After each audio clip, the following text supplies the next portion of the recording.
Welcome to মাধ্যমিক rankers YouTube channel.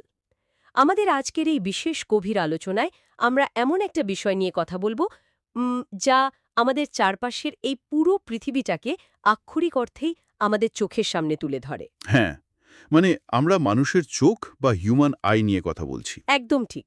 তবে আজ আমরা শুধু কিছু বায়োলজিক্যাল নাম মুখস্থ করব না।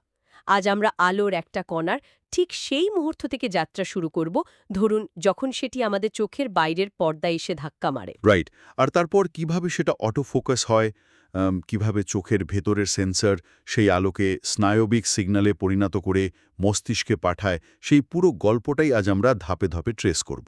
হ্যাঁ, আর তার সাথে একনেত্র ও দ্বিনেত্র দৃষ্টি, উপযোজন বা অ্যাকোমোডেশন, আর সবশেষে চোখের বিভিন্ন ত্রুটি, মানে এই বায়োলজিক্যাল মেশিনারি কিভাবে মাঝে মাঝে খারাপ হয়ে যায় আর আমরা তা কিভাবে ঠিক করি সেটাও জানব। হুম, এই যাত্রাটা সত্যিই খুব রোমাঞ্চকর। কারণ চোখে কেবল শরীরের একটা সাধারণ অঙ্গ ভাবলে কিন্তু একটু ভুল হবে। এটি প্রকৃতির তৈরি এক অবিশ্বাস্য বায়োলজিক্যাল ক্যামেরা। ও আচ্ছা, মানে একটা ডিএসএলআর ক্যামেরা যে নিয়মে কাজ করে, আমাদের চোখটি ঠিক একই মেকানিজম ব্যবহার করে। একদম তাই। আমাদের চোখ প্রতিনিয়ত চারপাশের জগৎকে 3D স্পেসে রেন্ডার করে চলেছে আর কি। একটা ক্যামেরার যেমন শক্ত বডি থাকে, তেমনি আলোর কণা চোখের ভেতরে ঢোকার আগেই তাকে একটা সুরক্ষা কবচ বা শিল্ড পার হতে হয়। বুঝতে পারছি। চোখের এই বাইরের গঠন বা অক্ষি গোলকের দেয়ালটা কিন্তু বেশ শক্ত, তাই না? হ্যাঁ, তন্তুময় এই বাইরের স্তরটিকে বিজ্ঞানের ভাষায় বলা হয় স্ক্লেরা বা শ্বেতমণ্ডল। চোখের যে সাদা অংশটা আমরা বাইরে থেকে দেখি, হুম, উম সেটাই আসলে স্ক্লেরা। রাইট। আর এই স্ক্লেরা তো অক্ষিগোলকের প্রায় 6 ভাগের 5 ভাগই ঢেকে রাখে। এর কাজ কি শুধু চোখে নির্দিষ্ট গোলকের আকার দেওয়া? না, না, না, শুধু আকার দেওয়াই নয়। এর প্রধান কাজ হলো ভেতরের ভীষণ স্পর্শকাতর অংশগুলোকে বাইরের আঘাত বা চাপ থেকে বাঁচানো। কিন্তু একটা ব্যাপার ভাবুন, পুরো চোখটাই যদি এই সাদা অস্বচ্ছ স্ক্লেরা দিয়ে ঢাকা থাকতো, তাহলে তো আলো ভেতরেই ঢুকতে পারত না। একদম ঠিক পয়েন্ট ধরেছেন। আর ঠিক সেই জন্যেই সামনের দিকের অংশটা একদম কাঁচের মতো স্বচ্ছ। হ্যাঁ, আর স্ক্লেরার এই সামনের স্বচ্ছ অংশটাকেই আমরা কর্নিয়া বা অচ্ছদপটল বলি আর কি। কর্নিয়া কিন্তু কেবল একটা জানালার মতো চুপচাপ বসে থাকে না। না, না, একদমই না। বাইরের পরিবেশ থেকে আসা আলো যখন কর্নিয়ায় এসে পড়ে, তখন কর্নিয়া তাকে অনেকটাই বাঁকিয়ে, মানে প্রতিশ্রুত করে ভেতরের দিকে ঠেলে দেয়। রাইট, অর্থাৎ ফোকাস করার প্রাথমিক কাজটা কিন্তু কর্নিয়াই করে ফেলে। হ্যাঁ, আর এই কর্নিয়া পার হওয়ার পরেই আলো পৌঁছায় চোখের একেবারে ভেতরে। কিন্তু উম, এখানে তো একটা বড় সমস্যা তৈরি হওয়ার কথা। এহ, কি সমস্যা? মানে চোখের ভেতরটা তো আর ফাঁকা নয়, সেখানে তো তরল পদার্থ থাকে। সেই তরলের মধ্যে দিয়ে আলো যখন যাতায়াত করবে, তখন তো আলোর একটা তীব্র প্রতিফলন বা গ্লের তৈরি হওয়ার কথা। ও আচ্ছা, হ্যাঁ, দৃষ্টি তো তাহলে পুরো ঘোলাটে হয়ে যাওয়ার কথা। একটা জলভর্তি কাঁচের গোলকের ভেতর আলো ফেললে আলো তো চারদিকে ছিটকে যাবে। এই অভ্যন্তরীণ প্রতিফলনকে আমাদের চোখ কিভাবে আটকায়? এই মুশকিল আসান করার জন্যই স্ক্লেরার ঠিক নিচে একটা বিশেষ স্তর থাকে, যাকে বলা হয় করোয়েড বা কৃষ্ণমণ্ডল। করোয়েড? হ্যাঁ, আচ্ছা, এটা কি রক্তজালক দিয়ে তৈরি স্তরটা? হ্যাঁ, পুরোটাই রক্তজালক দিয়ে তৈরি। আর এতে প্রচুর পরিমাণে মেলানিন রঞ্জক থাকে। এই মেলানিন থাকার কারণেই এর রংটা হয় গাঢ় কালচে। ও আচ্ছা, মানে ক্যামেরার ভেতরটা যেমন কালো রঙের করা হয় যাতে কোনো আলো প্রতিফলিত না হয়, করোয়েড ঠিক একই কাজ করে। একদম নিখুঁত উপমা।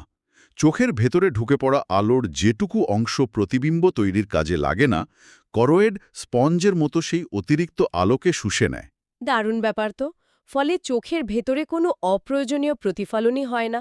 তার মানে করোয়েড একেবারে নিখুঁত একটা ডার্ক রুম বা অন্ধকার ঘর তৈরি করে রাখছে প্রতিবিম্ব তৈরি করার জন্য। আবার আইরিস বা কনীনিকা থাকে। মানুষের চোখের রং যে আলাদা হয়, মানে ধরুন কারো বাদামি, কারো নীল বা কারো কালো। সেটা এই আইরিসের জন্যই হয়, তাই তো? একদম। আর আইরিসের ঠিক মাঝখানে থাকে একটা ছোট্ট ছিদ্র, যাকে আমরা পিউপিল বা তারারন্ধ্র বলি। এটা তো আক্ষরিক অর্থেই ক্যামেরার অ্যাপারচার সিস্টেম, আলো নিয়ন্ত্রণ করে। রাইট। এটি সম্পূর্ণ একটি স্বয়ংক্রিয় অ্যাপারচার কন্ট্রোল। অতিরিক্ত উজ্জ্বল আলোতে, মানে ধরুন কাঠফাটা রোদে গেলে আইরিসের বৃত্তাকার পেশিগুলো সংকুচিত হয়ে যায়। হ্যাঁ, পেশি টানলে পিউপেল বা ছিদ্রটা ছোট হয়ে যায়, ফলে চোখের ভেতর খুব বেশি আলো ঢুকে রেটিনাকে পুড়িয়ে দিতে পারে না। ঠিক।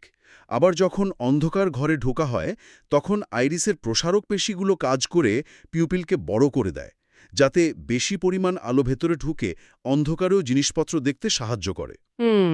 পুরোটাই পেশির অত্যন্ত সূক্ষ্ম মেকানিজম আর কি। তো আইরিস এবং পিউপিল পার হয়ে আলো এবার তার আসল গন্তব্যের দিকে এগিয়ে যায়। আলো গিয়ে পড়ে লেন্সের উপর। হ্যাঁ, আমাদের লেন্স। তবে আমাদের লেন্স কিন্তু কোনো শক্ত কাচ দিয়ে তৈরি নয়। রাইট, এটি ক্রিস্টালিন নামক এক বিশেষ ধরনের প্রোটিন দিয়ে তৈরি, যা ভীষণ স্থিতিস্থাপক বা এলাস্টিক। একদম তাই। এই দ্বিউত্তল লেন্স আলোকে নিখুঁতভাবে ফোকাস করে পাঠিয়ে দেয় একেবারে পেছনের পর্দায়, মানে রেটিনাতে। রেটিনা, হ্যাঁ, রেটিনাই হল স্নায়বিক অন্তঃস্তর, মানে ক্যামেরার ডিজিটাল সেন্সরের একদম সমতুল্য। হ্যাঁ, এই রেটিনাতেই আলোকরশ্মি এসে পড়ার পর তা ইলেকট্রিক্যাল সিগন্যালে বা স্নায়ু স্পন্দনে পরিণত হয়। হুম, রেটিনাতে মূলত দুই ধরনের আলোক সংবেদী কোষ থাকে, তাই না? ঠিক বলেছেন। প্রথমটি হল রড কোষ বা রড সেল, যা দেখতে অনেকটা দণ্ডের মতো। রড কোষে রোডপসিন নামের একটা বিশেষ প্রোটিন রঞ্জক থাকে। হুম, এই কোষগুলো খুব কম আলোতেও উদ্দীপিত হতে পারে। রাতের বেলা বা অন্ধকারে আবছা দেখার জন্য এবং সাদা কালো অনুভূতি বোঝার জন্য রড কোষ অত্যন্ত জরুরি। আর দিনের বেলার উজ্জ্বল আলোর জন্য থাকে কোন কোষ। এগুলো দেখতে অনেকটা পিরামিড বা শঙ্কুর মতো, আর এতে আয়োডপসিন নামক রঞ্জক থাকে। কোন কোষ হল চোখের inbuilt high definition colour camera. চারপাশের এত রং, লাল, নীল, সবুজ, এই সব সূক্ষ্ম রঙের পার্থক্য কোন কোষের জন্যই বোঝা সম্ভব। রাইট। আর মজার ব্যাপার হলো রেটিনার ঠিক মাঝখানে একটা বিন্দু থাকে, যাকে পীতবিন্দু বা ইয়েলো স্পট বলা হয়। এখানে কোন কোষের সংখ্যা এত বেশি থাকে যে চোখের সবচেয়ে তীক্ষ্ণ এবং উজ্জ্বল প্রতিবিম্ব ঠিক এখানেই তৈরি হয়। আচ্ছা, মানে ধরুন সুয়ের ছিদ্রে সুতো পরানোর সময় আমরা মূলত ওই পীতবিন্দুর ফোকাসকেই কাজে লাগাই, তাই তো? একদম প্র্যাকটিক্যাল উদাহরণ। তবে রেটিনায় আরেকটা বিন্দু আছে যা খুবই অদ্ভুত। একে বলে অন্ধবিন্দু বা ব্লাইন্ড স্পট। হ্যাঁ, এই বিন্দুটা হলো সেই জায়গা যেখান থেকে অপটিক স্নায়ু চোখের ভেতর থেকে বেরিয়ে মস্তিষ্কের দিকে চলে গেছে। ঠিক। যেহেতু এই জায়গাটা দিয়ে স্নায়ুর অসংখ্য তার বেরোচ্ছে, তাই সেখানে কোনো রডকোষ বা কোন কোষ থাকার কোনো জায়গাই নেই। তার মানে এই বিন্দুতে আলো পড়লে কোনো ছবি তৈরি হয় না। আচ্ছা, এখানে আমার একটা বড় প্রশ্ন জাগছে, মানে একটা খটকা লাগছে আর কি। হ্যাঁ, বলুন। যদি অন্ধবিন্দুতে কোনো সেন্সর নাই থাকে আর সেখানে কোনো প্রতিবিম্ব তৈরি নাই হয়, তাহলে চারপাশের পরিবেশ দেখার সময় দৃষ্টির একেবারে মাঝে একটা কালো গর্ত বা ব্ল্যাক হোল দেখা যায় না কেন? খুব লজিক্যাল প্রশ্ন। কিন্তু আমরা তো আমাদের ভিশনে কোনো গর্ত দেখি না, কারণ এই জাদুকরি কাজটা করে আমাদের মস্তিষ্ক। ও, আচ্ছা। মস্তিষ্ক হ্যাঁ। মস্তিষ্ক একটা অত্যন্ত উন্নত এআই ইমেজ জেনারেটরের মতো কাজ করে। চোখের রেটিনা থেকে মস্তিষ্ক যখন সিগন্যাল পায়, তখন সে বুঝতে পারে যে অন্ধবিন্দুর জায়গাটা থেকে কোনো ডেটা আসেনি। তাহলে সে কি ওই জায়গাটা নিজে থেকে ফিল করে দেয়? একদম তাই। মস্তিষ্ক চারপাশের দৃশ্য, প্যাটার্ন, রং এবং পূর্ব অভিজ্ঞতা বিশ্লেষণ করে ওই অন্ধবিন্দুর শূন্যস্থানটা নিজে নিজেই ভরাট করে দেয়। একে সাইকোলজিতে ফিলিং ইন প্রক্রিয়া বলে। ওয়াও, এটা অবিশ্বাস্য। মানে মস্তিষ্ক সচেতন মনকে টেরি পেতে দেয় না যে একটা জায়গা থেকে সে আসলে কিছুই দেখতে পাচ্ছে না।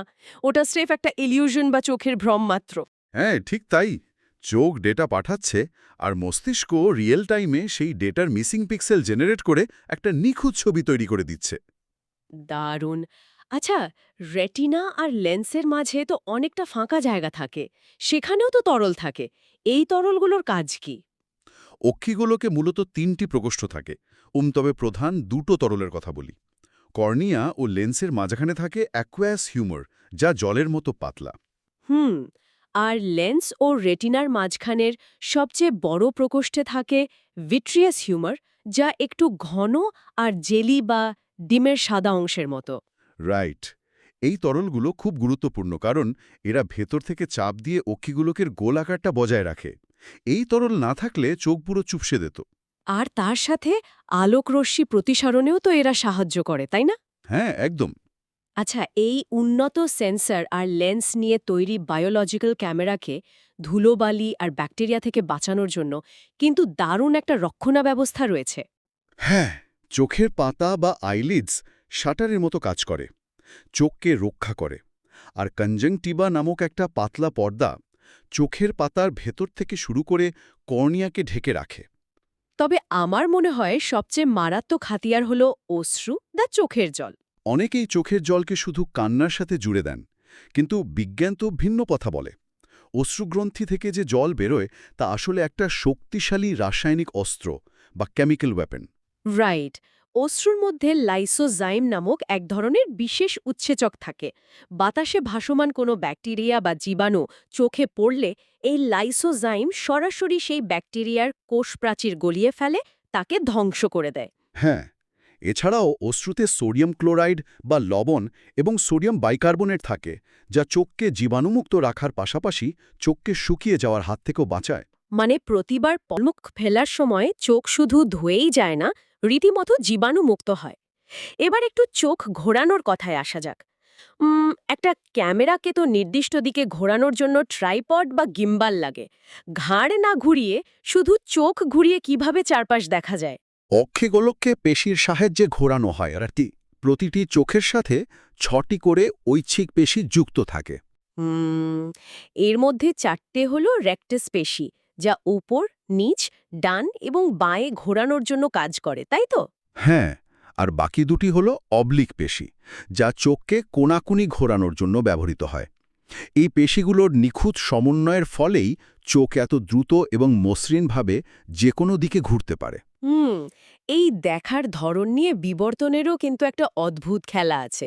প্রাণী জগতে দৃষ্টিকে মূলত দুই ভাগে ভাগ করা যায়, একনেত্র দৃষ্টি এবং দ্বিনেত্র দৃষ্টি। হ্যাঁ, একনেত্র বা মনোকুলার ভিশন। গরু, ছাগল, হরিণ বা পায়রার চোখ থাকে মাথার দুই পাশে। এরা দুই চোখ দিয়ে একই সময়ে দুটো সম্পূর্ণ আলাদা দৃশ্য দেখে। অপরদিকে মানুষ, বাঘ, সিংহ বা প্যাঁচার চোখ থাকে মুখের একেবারে সামনের দিকে।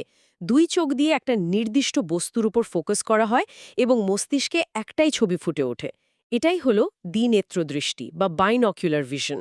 এর পেছনের বিবর্তনগত কারণটা কিন্তু ভীষণ লজিক্যাল, বুঝলেন?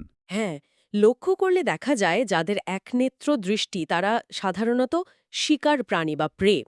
মাথার দুই পাশে চোখ থাকার ফলে এদের ফিল্ড অফ ভিউ বা দৃষ্টির পরিসর অনেক বেশি হয়। রাইট। এরা মাথা না ঘুরিয়েও প্রায় পেছনের দিক পর্যন্ত দেখতে পায়। ফলে কোনো শিকারী প্রাণী যেদিক থেকে আক্রমণ করুক না কেন, তারা দ্রুত বিপদ টের পেয়ে পালাতে পারে। আর দ্বিনেত্র দৃষ্টি দেখা যায় মূলত শিকারী প্রাণীদের মধ্যে। দুই চোখ সামনের দিকে থাকায় দৃষ্টির পরিসর কমে গেলেও একটা বিরাট সুবিধা পাওয়া যায়, হুম, ডেপথ পারসেপশন বা ত্রিমাত্রিক গভীরতা। একদম। দুই চোখ সামান্য আলাদা কোণ থেকে একই বস্তুকে দেখে, আর মস্তিষ্ক সেই দুটো ছবিকে মিলিয়ে বস্তুর নিখুঁত দূরত্ব, উচ্চতা এবং গতিবেগ হিসাব করে ফেলে। একটা বাঘ যখন লাফ দিয়ে শিকার ধরে তখন শিকার ঠিক কত ইঞ্চি দূরে আছে তাই এই দ্বিনেত্র দৃষ্টির জন্যই মাপা সম্ভব হয়। মানুষের ক্ষেত্রেও এই 3D ভিশন ভীষণ দরকারি, নইলে ধরুন কাপে চা ঢালতে গেলে পুরোটাই বাইরে পড়ে যেত। হা, একদম ঠিক। তো এবার চোখের সবচেয়ে জটিল অথচ সবচেয়ে কার্যকর মেকানিজম নিয়ে কথা বলা যাক। আম, উপযোজন বা অ্যাকোমোডেশন। এর কথা ধরা যাক, রাস্তা পার হওয়ার সময় হয়তো দূরে আসা একটা দ্রুতগামী গাড়ির দিকে নজর রাখা হচ্ছে, আর ঠিক পরের মুহূর্তে হাতে স্মার্টফোনের স্ক্রিনে আসা একটা মেসেজ পড়া হচ্ছে। দূরে এবং কাছে এত দ্রুত ফোকাস বদলানোর কাজটা আমাদের চোখ কিভাবে করে? লেন্সের ফোকাস বদলানো ছাড়া তো আর কোনো উপায় নেই। বিজ্ঞানের ভাষায় স্থান পরিবর্তন না করে চোখের লেন্সের বক্রতা পরিবর্তনের মাধ্যমে দূরের এবং কাছের বস্তুকে স্পষ্টভাবে দেখার যে ক্ষমতা, তাকেই উপযোজন বলে। হুম, লেন্স যে স্থিতিস্থাপক প্রোটিনের তৈরি, তার আকার বদলানোর পুরো কাজটা নিয়ন্ত্রণ করে সিলিয়ারি পেশি এবং সাসপেন্সারি লিগামেন্ট। হ্যাঁ, আর এই মেকানিজমটা একটু কাউন্টার ইনটুইটিভ আর কি। মানে সাধারণ বুদ্ধিতে যা মনে হয় ঠিক তার উল্টো ঘটে। যখন 6 মিটারের বেশি দূরের কোনো বস্তু দেখা হয়, তখন চোখের সিলিয়ারি পেশিগুলো শিথিল হয়ে যায় বা রিল্যাক্স করে। পেশি শিথিল হলে চোখের ভেতর গহ্বরটা যেন একটু বড় হয়, ফলে সাসপেন্সারি লিগামেন্টগুলোর উপর প্রচণ্ড টান পড়ে, তাই না? ঠিক, এই লিগামেন্টগুলো লেন্সকে চারপাশ থেকে টেনে ধরে। রবার ব্যান্ডের মতো চারপাশ থেকে টান পড়লে নরম লেন্সটা পাতলা এবং চ্যাপ্টা হয়ে যায়। লেন্স পাতলা হলে তার ফোকাস দৈর্ঘ্য বেড়ে যায়, ফলে দূরের জিনিস স্পষ্ট দেখা যায়। এই বিষয়টা একটা নরম জলের বেলুন দিয়ে খুব সহজে বোঝা যায়। একটা জল ভরা বেলুনকে চারদিক থেকে রাবার ব্যান্ড দিয়ে টানলে সেটা যেমন চ্যাপ্টা হয়ে যায়, ঠিক তেমনি দূরের জিনিস দেখার সময় লেন্স চ্যাপ্টা হয়। দারুণ উদাহরণ। আবার ধরুন, যখন খুব কাছের কোনো বস্তু যেমন বই পড়া হচ্ছে, তখন সিলিয়ারি পেশিগুলো সংকুচিত হয়। পেশি সংকুচিত হয়ে সামনের দিকে এগিয়ে এলে সাসপেন্সারি লিগামেন্টের ওপর থেকে টান কমে যায়। আর টান কমে গেলে লেন্স তার নিজস্ব স্থিতিস্থাপকতার কারণে আবার আগের মতো ফুলে ওঠে বা পুরু হয়ে যায়। লেন্স পুরু বা মোটা হলে ফোকাস দৈর্ঘ্য কমে আসে এবং কাছের জিনিস রেটিনার উপর নিখুঁতভাবে ফোকাস হয়। হুম, এই পুরো অটোফোকাস প্রক্রিয়াটা সেকেন্ডের ভগ্নাংশে ঘটে যায়। ক্রিকেট মাঠে যখন ২০০ কিলোমিটার বেগে একটা বল ছুটে আসে, তখন ব্যাটসম্যানের চোখের এই উপযোজন ক্ষমতায় ঠিক করে দেয় বলটা সে দেখতে পাবে কিনা। কিন্তু এই নিখুঁত অটোফোকাস সিস্টেম সবসময় একইভাবে কাজ করে না। বিভিন্ন কারণে লেন্সের ইলাস্টিসিটি কমে গেলে বা অক্ষিগোলকের আকার স্বাভাবিকের চেয়ে ছোট বড় হয়ে গেলে দৃষ্টির ত্রুটি দেখা যায়। তখন চিকিৎসা বিজ্ঞানের সাহায্য ছাড়া আর কোনো উপায় থাকে না। একদম। প্রধান দুটো ত্রুটি হল মায়োপিয়া এবং হাইপারমেট্রোপিয়া। মায়োপিয়া বা নিকটবদ্ধ দৃষ্টির ক্ষেত্রে কাছের জিনিস বেশ স্পষ্ট দেখা যায়, কিন্তু দূরের জিনিস ঝাপসা বা অস্পষ্ট লাগে। এর প্রধান কারণ তো জন্মগতভাবে বা অন্য কারণে অক্ষিগোলকের আকার স্বাভাবিকের চেয়ে বড় হয়ে যাওয়া, তাই না? হ্যাঁ, অক্ষিগোলক লম্বা হয়ে গেলে রেটিনাও পেছনের দিকে সরে যায়। ফলে দূরের বস্তু থেকে আসা আলোকরশ্মি লেন্স দিয়ে বাঁকার পর রেটিনায় পৌঁছানোর আগেই মাঝপথে মিলিত হয়ে যায়। এটাকে একটা প্রজেক্টরের সাথে তুলনা করা যেতে পারে। প্রজেক্টর থেকে আলো বেরিয়ে সামনের একটা পর্দায় পড়ছে। এখন পর্দাটাকে যদি তার জায়গা থেকে সরিয়ে অনেকটা পেছনে নিয়ে যাওয়া হয়, তাহলে কি আর পর্দায় স্পষ্ট ছবি পড়বে? না, ছবিটা তো পর্দার সামনের বাতাসেই তৈরি হয়ে থেকে যাবে। মায়োপিয়াতে ঠিক এটাই ঘটে। এর প্রতিকার হিসেবে তখন অবতল লেন্স বা কনকেভ লেন্স যুক্ত চশমা ব্যবহার করতে হয়। একে আমরা সাধারণ ভাষায় মাইনাস পাওয়ার বলি। ঠিক, অবতল লেন্স আলোকরশ্মিকে চোখের লেন্সে পড়ার আগেই সামান্য ছড়িয়ে দেয় বা ডাইভার্জ করে। ফলে চোখের লেন্স সেই আলোকে আরেকটু দূর পর্যন্ত ঠেলে ঠিক রেটিনার ওপর ফোকাস করতে পারে। আর হাইপারমেট্রোপিয়া বা দুর্বোধ্য দৃষ্টির ক্ষেত্রে সমস্যাটা হয় একদম উল্টো। এক্ষেত্রে দূরের জিনিস দেখতে কোনো অসুবিধা হয় না, কিন্তু কাছের জিনিস পড়তে বা দেখতে গেলে ঝাপসা লাগে। হ্যাঁ, কারণ হলো অক্ষিগোলক স্বাভাবিকের চেয়ে ছোট হয়ে যাওয়া। অর্থাৎ আপনার প্রজেক্টরের পর্দাটা লেন্সের বড্ড বেশি কাছে চলে এসেছে। ফলে কাছের জিনিস থেকে আসা আলো রেটিনায় ফোকাস হওয়ার বদলে রেটিনার পেছনে গিয়ে মিলিত হওয়ার চেষ্টা করে। এর সমাধানের জন্য দরকার উত্তল লেন্স বা প্লাস পাওয়ারের চশমা। উত্তল লেন্স আলোকে আগে থেকে কিছুটা কনভার্জ বা কাছাকাছি টেনে আনে। ফলে আলো রেটিনার পেছনে যাওয়ার সুযোগ না পেয়ে ঠিক পর্দাতেই ফোকাস হয়। হুম, এছাড়াও বয়স বাড়ার সাথে সাথে একটা স্বাভাবিক ত্রুটি দেখা যায়। ৪০ বছর পার হলে অনেকেরই কাছের জিনিস দেখতে সমস্যা হয়।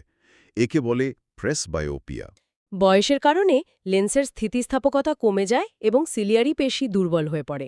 তখন বাইফোকাল লেন্স ব্যবহার করা হয়, যার ওপরের অংশে দূরের জন্য অবতল এবং নিচের অংশে পড়ার জন্য উত্তল লেন্স থাকে। তবে চোখের আরেকটা খুব গুরুত্বপূর্ণ সমস্যা হল ক্যাটারাক্ট বা ছানি। বয়স্ক মানুষের ক্ষেত্রে প্রায়শই দেখা যায় যে চোখের মনির ভেতরটা সাদা বা ঘোলাটে হয়ে গেছে। হ্যাঁ, বয়স বাড়লে, দীর্ঘদিন ডায়াবেটিসে ভুগলে বা অতিরিক্ত অতিবেগুনি রশ্মির প্রভাবে চোখের লেন্সের সেই স্বচ্ছ ক্রিস্টালিন প্রোটিন তার গঠন হারিয়ে ফেলে। এটা অনেকটা ডিমের সাদা অংশের মতো আর কি। কাঁচা অবস্থায় যেটা স্বচ্ছ থাকে, কিন্তু তাপে সেদ্ধ হয়ে গেলে সাদা আর অস্বচ্ছ হয়ে যায়।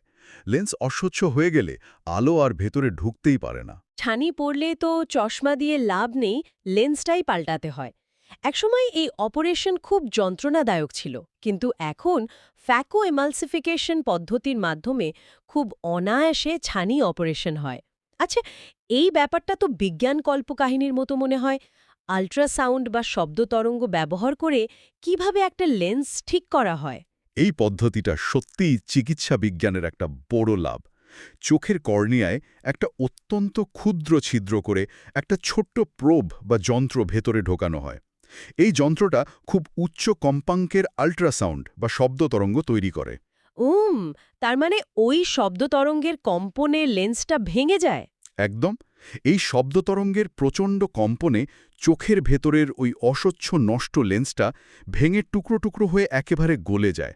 তারপর সেই তরলটাকে চুষে বাইরে বের করে আনা হয়। আর সেই পুরনো লেন্সের ফাঁকা খাপে একটা কৃত্রিম প্লাস্টিকের লেন্স বসিয়ে দেওয়া হয়, যাকে ইন্ট্রাঅকুলার লেন্স বলে। অপারেশন শেষ হওয়ার কয়েক ঘন্টার মধ্যেই আবার আগের মতো পরিষ্কার দেখা সম্ভব হয়, তাই না? হ্যাঁ, বিজ্ঞান সত্যিই অসাধারণ। চোখের মতো এত সূক্ষ্ম একটা অঙ্গের মেকানিজম আজ কত সহজে বোঝা গেল। তাহলে এই গভীর আলোচনা শেষে পুরো জার্নিটার একটা ছোট্ট রিক্যাপ করা যাক। প্রথমে আলো বাইরের স্ক্লেরা ও স্বচ্ছ কর্নিয়া ভেদ করে ভেতরে ঢোকে। হ্যাঁ, তারপর চোখের আইরিস ও পিউপিল ক্যামেরার অ্যাপারচারের মতো সেই আলোর পরিমাণ নিয়ন্ত্রণ করে, তাকে স্থিতিস্থাপক লেন্সের দিকে পাঠায়। লেন্স নিজের বক্রতা পরিবর্তন করে, অর্থাৎ উপযোজন ঘটিয়ে ঠিক রেটিনার উপরে সেই আলোর নিখুঁত ফোকাস তৈরি করে। রেটিনার রড ও কোন কোষগুলো তখন আলোকে স্নায়বিক সিগন্যালে পরিণত করে অপটিক স্নায়ুর মাধ্যমে মস্তিষ্কে পাঠায়। রাইট। আর এর পাশাপাশি আমরা জানলাম মায়োপিয়া, হাইপারমেট্রোপিয়ার মতো দৃষ্টিত্রুটি এবং লেন্স ও ফেকোইমালসিফিকেশনের মাধ্যমে তার আধুনিক প্রতিকার সম্পর্কে। সবটাই অত্যন্ত পরিষ্কার। তবে এই ডিপ ডাইভ শেষ করার আগে একটা নতুন ভাবনার খোরাক ছেড়ে দিয়ে যেতে চাই। এতক্ষণ ধরে চোখের গঠন, লেন্স, সেন্সর, পেশি সবকিছু নিয়ে বিস্তারিত আলোচনা হলো। তো নতুন ভাবনাটা কি? ভাবনাটা হলো, যদি একটু তলিয়ে দেখা যায় তাহলে বোঝা যাবে যে এই সুন্দর চোখ দুটো আসলে বাইরের পরিবেশ থেকে আলো বা সিগন্যাল রিসিভ করার একটা অত্যন্ত উন্নত যন্ত্র মাত্র। আসল দেখার কাজ, অর্থাৎ রং বোঝা, দূরত্ব মাপা বা একটা উল্টো প্রতিবিম্বকে সোজা করে চেনার পুরো কাজটা কিন্তু নীরবে করে চলেছে মাথার ভেতরের মস্তিষ্ক বা ব্রেন। ওহ, দারুণ একটা পয়েন্ট। তাহলে প্রশ্নটা হলো, আমরা কি সত্যি চোখ দিয়ে দেখি নাকি আসলে মস্তিষ্ক দিয়ে দেখি? এই বিষয়টা নিয়ে গভীরভাবে চিন্তা করার আমন্ত্রণ রইল। এটা সত্যিই ভাবিয়ে তোলার মতো একটা প্রশ্ন। চোখের এই বায়োলজিক্যাল যন্ত্রাংশ শুধু সিগন্যাল পাঠায়, আসল ম্যাজিকটা তো মস্তিষ্কই করে। আমাদের আজকের গভীর আলোচনা এখানেই শেষ হচ্ছে। পরে ক্লাসে আবার দেখা হবে।